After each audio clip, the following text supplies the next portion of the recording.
ನಮಸ್ತೆ ಮಕ್ಕಳ, welcome back to my channel. Please like, share and subscribe my channel.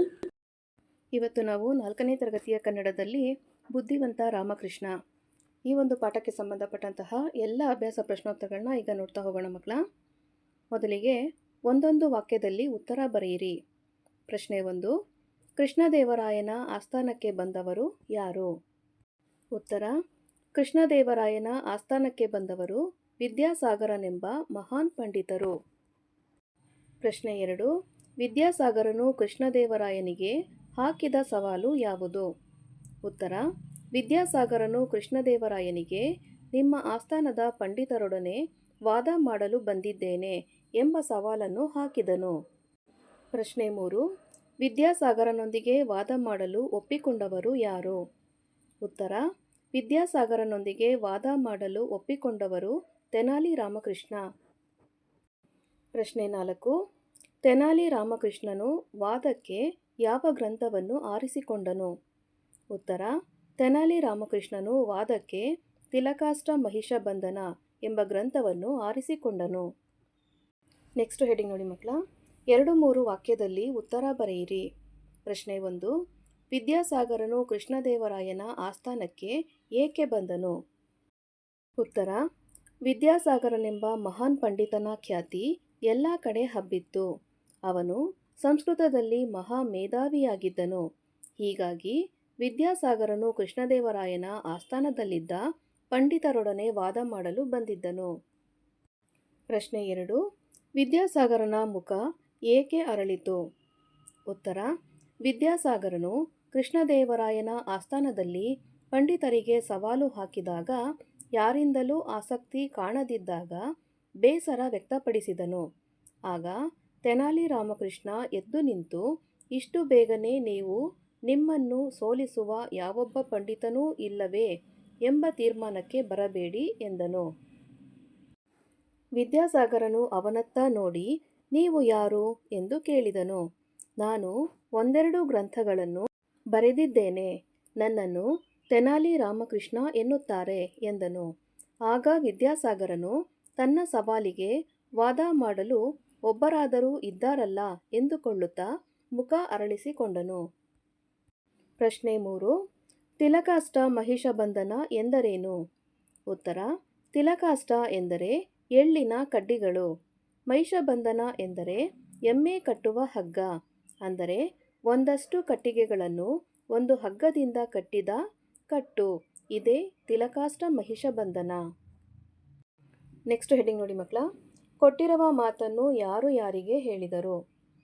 ಮೊದಲನೇದಾಗಿ, ಈ ವಿಷಯ ಮೊದಲೇ ತಿಳಿದಿದ್ದರೆ ನಾನು ಇಲ್ಲಿಗೆ ಬರುತ್ತಲೇ ಇರಲಿಲ್ಲ.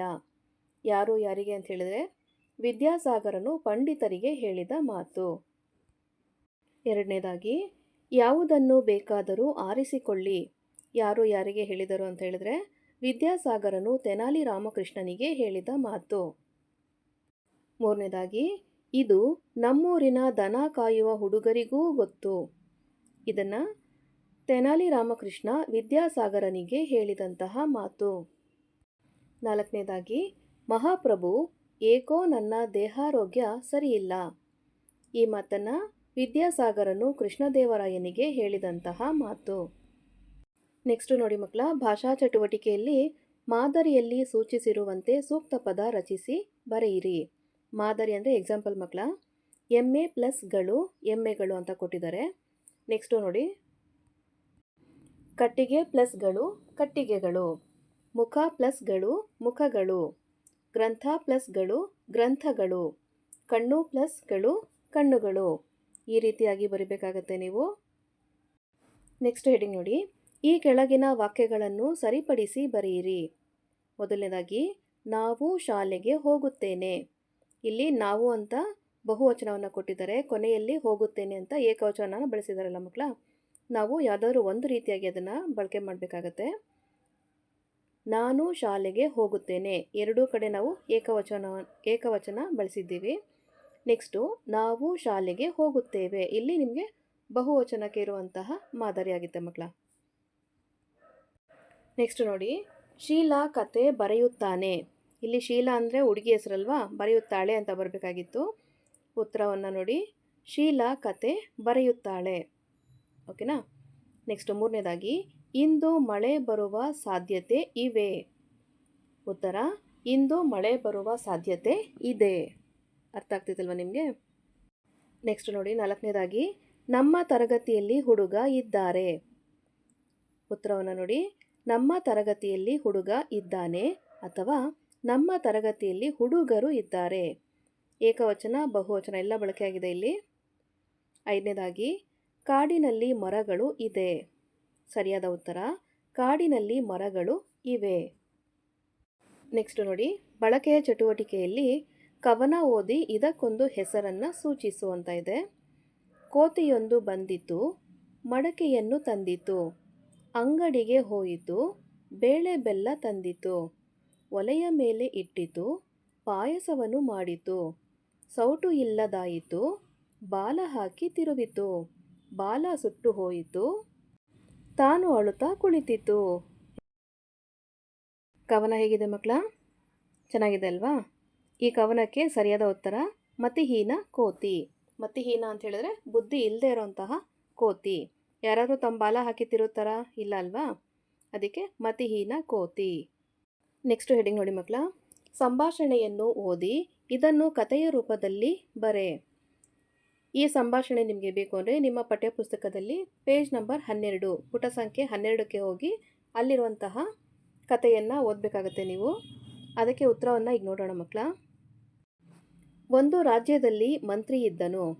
ಅವನು ಖೈದಿಗಳನ್ನು ನೋಡಲು ಸೆರೆಮನೆಗೆ ಬರುತ್ತಾನೆ. ಅಲ್ಲಿ ಸೈನಿಕ ಪ್ರತಿಯೊಬ್ಬರನ್ನು ತೋರಿಸುತ್ತಾನೆ. ಈ ಯುವಕ ಯಾರು ಎಂದು ಮಂತ್ರಿ ಕೇಳುತ್ತಾನೆ. ನಿನ್ನೆ ತಾನೇ ಬಂದ ಅಪರಾಧಿ ಎಂದು ಸೈನಿಕ ಹೇಳುವನು. ಅಯ್ಯ, ನೀನು ಮಾಡಿದ ಅಪರಾಧವೇನು ಎಂದು ಮಂತ್ರಿ ಕೇಳಿದಾಗ ಆ ಯುವಕನು, ಸ್ವಾಮಿ, ನಾನು ಬೀದಿಯಲ್ಲಿ ಬರುವಾಗ ನೆಲದ ಮೇಲೆ ಬಿದ್ದಿದ್ದ ಹಗ್ಗದ ತುಂಡನ್ನು ಕಂಡೆ. ಯಾರಿಗೂ ಅದು ಬೇಕಿಲ್ಲವೆಂದು ತಿಳಿದು ಕೈಗೆತ್ತಿಕೊಂಡು ಮನೆಗೆ ನಡೆದೆ ಎಂದು ಹೇಳಿದನು. ಆಗ ಮಂತ್ರಿಯು ಸೈನಿಕನ ಕಡೆ ತಿರುಗಿ, ಏನಯ್ಯ, ಹಗ್ಗದ ತುಂಡನ್ನು ತೆಗೆದುಕೊಂಡಿದ್ದಕ್ಕೆ ಇಂತಹ ಶಿಕ್ಷೆಯೇ ಎಂದನು. ಆಗ ಸೈನಿಕನು, ಸ್ವಾಮಿ, ಹಗ್ಗದ ತುದಿಯಲ್ಲಿ ಏನಿತ್ತೆಂದು ಅವನನ್ನೇ ಕೇಳಿ ಎಂದು ಮಂತ್ರಿಗಳಿಗೆ ಹೇಳಿದನು. ಆಗ ಯುವಕನು, ನನ್ನ ಗ್ರಹಚಾರ ಸ್ವಾಮಿ, ಹಗ್ಗದ ತುದಿಯಲ್ಲಿ ಹಸುವನ್ನು ಕಟ್ಟಿತ್ತು ಎಂದನು. ಮಕ್ಕಳ, ಇಲ್ಲಿಗೆ 4ನೇ ತರಗತಿಯ ಕನ್ನಡದಲ್ಲಿ ಬುದ್ಧಿವಂತ ರಾಮಕೃಷ್ಣ ಈ ಒಂದು ಪಾಠಕ್ಕೆ ಸಂಬಂಧಪಟ್ಟಂತಹ ಎಲ್ಲ ಪ್ರಶ್ನೋತ್ತರಗಳು ಮುಕ್ತಾಯಗೊಂಡಿವೆ ಮಕ್ಕಳ.